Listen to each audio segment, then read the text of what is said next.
Bonjour les lions, j'espère que vous allez bien. On va découvrir ensemble vos énergies pour la première quinzaine de novembre. Gardez bien à l'esprit comme d'habitude que ce sont des énergies générales, c'est comme une sorte de météo et vous seul décidez de ce que vous en faites. Donc prenez uniquement ce qui résonne pour vous dans ce tirage et le reste vous laissez.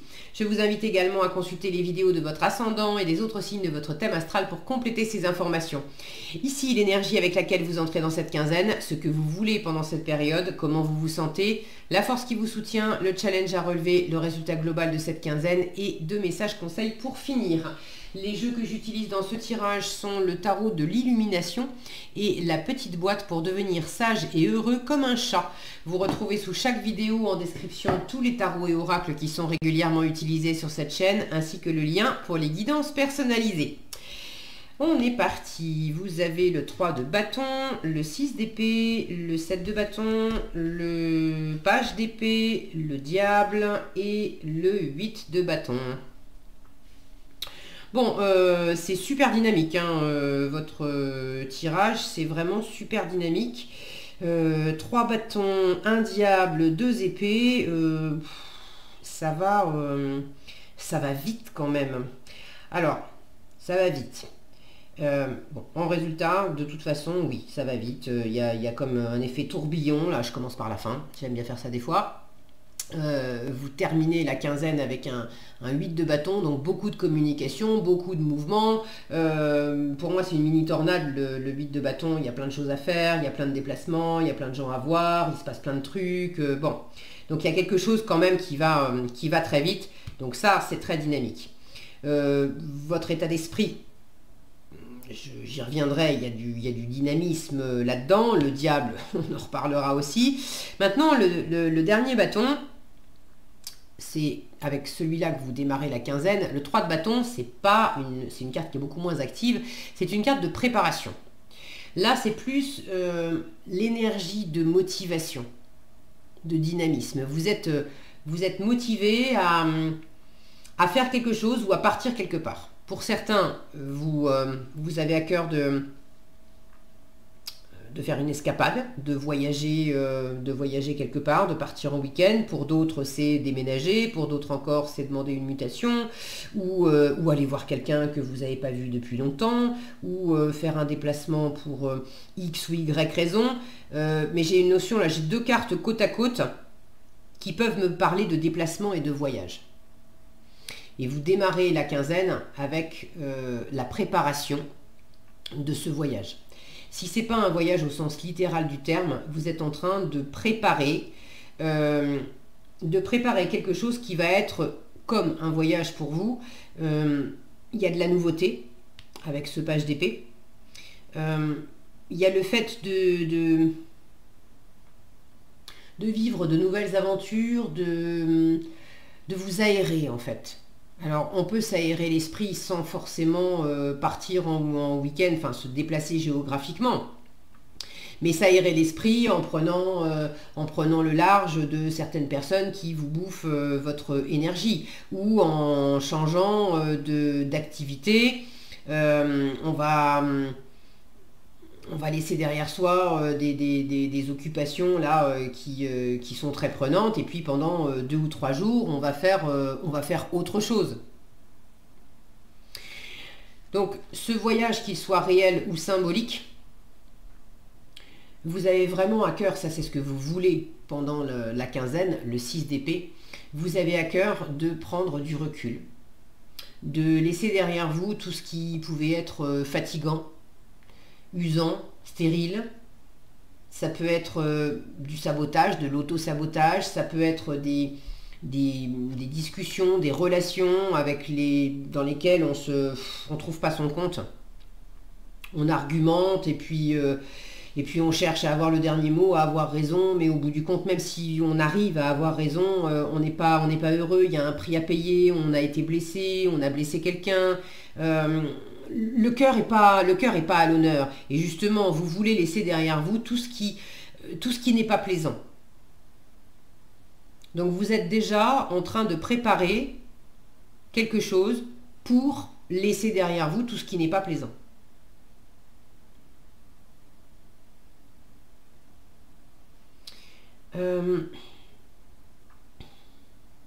par rapport à l'émotionnel. Pour certains, vous êtes en train d'observer, alors d'observer dans la situation dans laquelle vous vous trouvez, mais ça peut être aussi observer autour de vous. Vous voyez comme il est vraiment en hauteur, ce personnage, il surplombe et puis il observe. Là, on a une rivière, un fleuve qui coule en bas. Là, j'ai la mer qui est quand même agitée. L'eau, ce sont les émotions. Donc il y a une volonté de votre part quand même de prendre de la hauteur par rapport à une sensibilité, à un émotionnel qui par moment vous chahute. Et vous êtes dès le début de la quinzaine en train d'observer comment vous pouvez faire comme l'eau en fait. Comment vous pouvez... quel chemin vous pouvez prendre, quelles sont les actions que vous pouvez faire ou les attitudes, les comportements à avoir qui vont faire que émotionnellement ça va être plus tranquille pour vous, peut-être plus tranquille pour l'environnement aussi.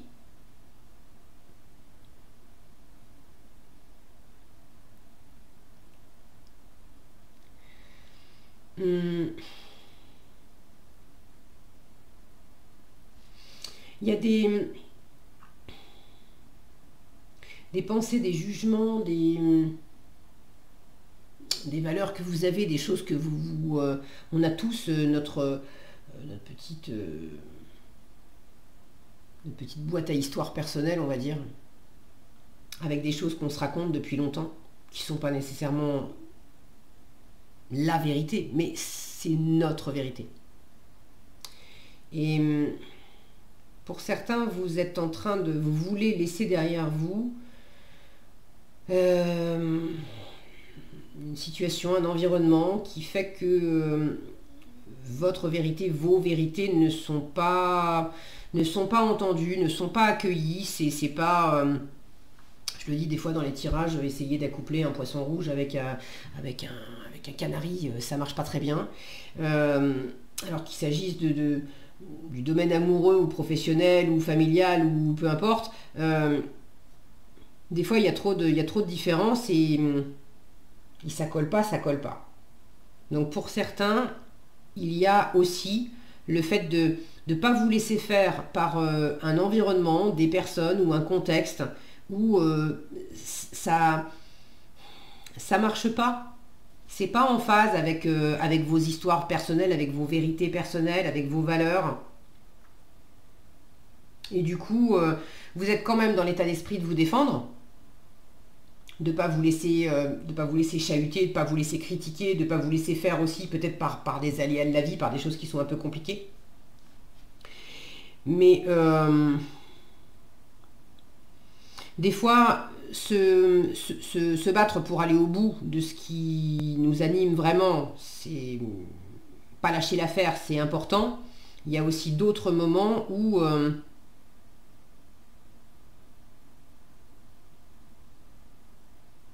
il ne s'agit pas forcément de lâcher l'objectif au bout du compte. Ça, on y tient et on se bat pour ça.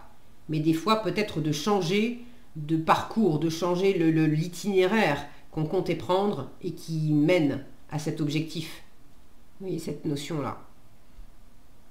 Alors, dans quelle mesure vous aviez peut-être commencé à préparer, vous aviez quand même commencé à prendre une certaine voie et vous êtes en train de peut-être vous rediriger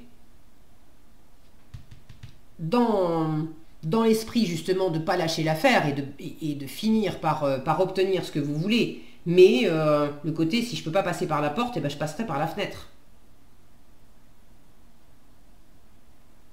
Bon, ça ne sera pas pour tous les lions, mais pour certains, il y a ce côté-là très déterminé. Attention d'ailleurs à un excès éventuellement de contrôle. Est-ce que ça vient de vous? Est-ce que ça vient de l'environnement? Des rapports dominants-dominés, de l'obsession,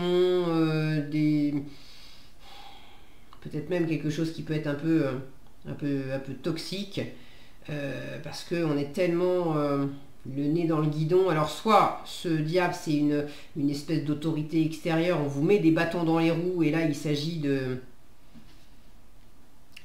soit de changer de trajectoire pour contourner ce diable et arriver là où vous voulez aller, soit carrément lâcher l'affaire. Hein. Pour certains, vous voulez laisser derrière vous ce qui ne fonctionne pas, ce qui est stérile, des disputes, etc. Et il y a du relationnel qui est conflictuel, il y a des colères, il y a de l'agressivité, il y a de la jalousie, il y a du contrôle. Ça ne le fait pas du tout. Alors,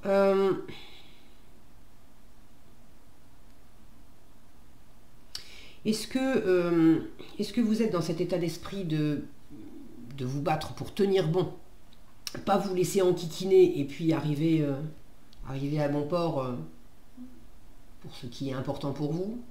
Est-ce que vous êtes dans l'état d'esprit aussi d'être sur la défensive? Et être sur la défensive, ça ne veut pas nécessairement dire qu'on est attaqué, mais on se sent attaqué, ou on a l'impression qu'on va être attaqué. On projette sur les autres une énergie, c'est en nous. Alors, dans quelle mesure le diable, c'est extérieur à vous? Dans quelle mesure c'est quelque part votre propre diable?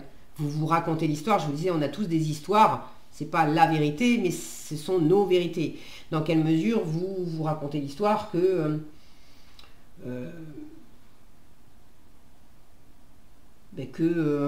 les gens ne vous comprennent pas, ou les gens vous jugent sur ceci ou cela, ou que si vous commencez à faire tel truc, de toute façon dans la société ça se passe comme ça, comme ça, comme ça, donc du coup vous allez rencontrer forcément des problèmes.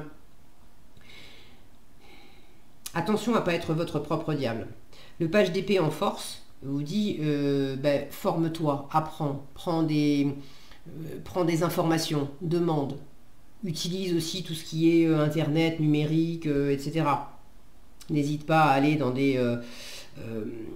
sur des réseaux, alors réseaux sociaux ou réseaux sociaux mais professionnels. Le page d'épée, il est très dynamique sur la toile. Ça peut être le petit espion du web d'ailleurs, il ne va pas forcément aller parler avec tout le monde, mais il va être beaucoup à l'affût des informations et il peut très bien aller pêcher des infos à droite, à gauche sans forcément se faire remarquer. Donc vous faites ouvertement ou de façon plus détournée, mais en force, on vous invite dans cette configuration. Alors je ne sais pas exactement de quoi il s'agit, si vous avez envie de partager dans les commentaires, surtout n'hésitez pas, merci d'avance parce que ça me fait toujours très plaisir de vous lire et c'est intéressant d'avoir vos différents retours parce que des fois je sais pas du tout quelles histoires de vie il peut y avoir derrière et après quand je lis vos commentaires je dis ah ouais, ok, ah oui, effectivement, je comprends mieux. Donc ce page d'épée vous dit apprends, forme-toi, prends des infos, soit éventuellement prudent aussi, parce qu'il y a une forme de prudence, un peu de méfiance avec le page d'épée. Que tu sois dans une forme de prudence et de méfiance, ok, si c'est justifié, mais de pas être que ça prenne pas des proportions où on vire dans l'obsession et dans la parano quelque part.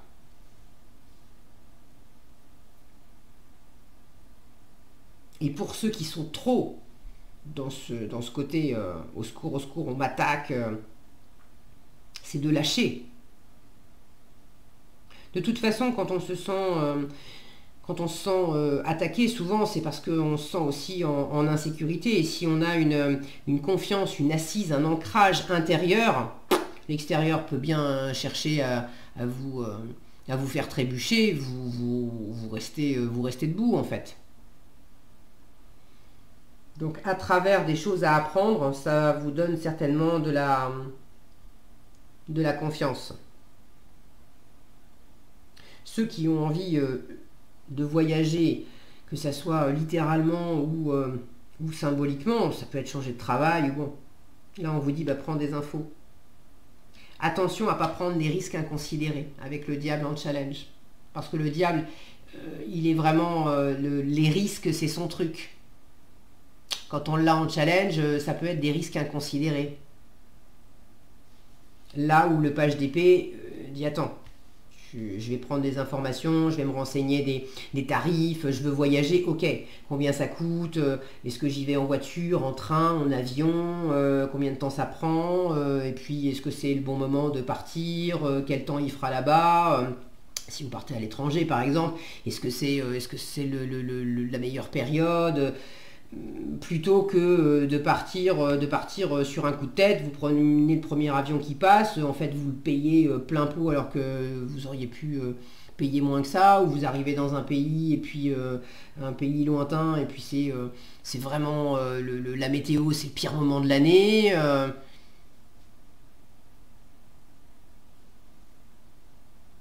Donc il y a des informations à prendre.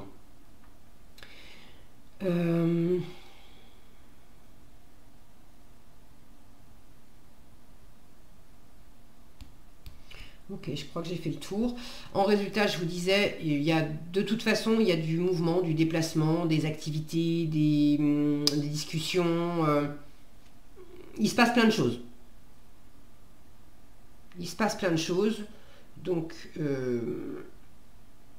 c'est aussi prendre les informations nécessaires pour accueillir tout ça et pas être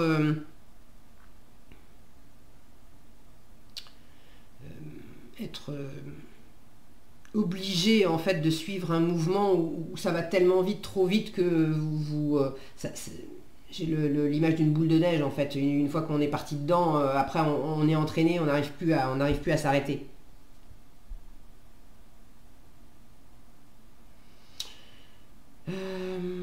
Ok.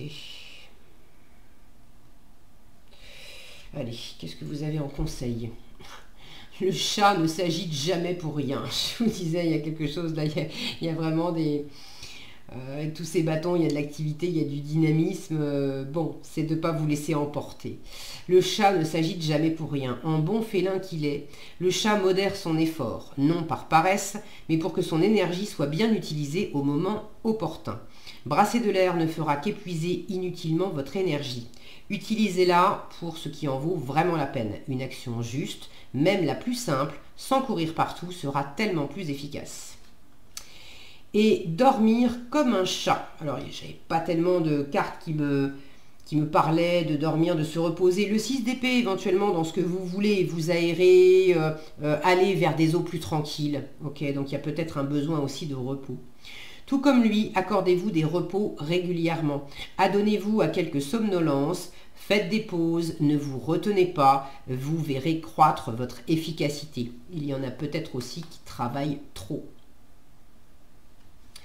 Voilà ce que j'avais pour vous, les lions. J'espère que cette vidéo vous sera utile. Si elle vous a plu, je vous invite à la liker, la partager, la commenter. Et pour être averti quand je publie de nouvelles vidéos, il suffit de vous abonner et d'activer la cloche des notifications. Prenez bien soin de vous, passez une excellente quinzaine et je vous dis à bientôt dans un prochain tirage.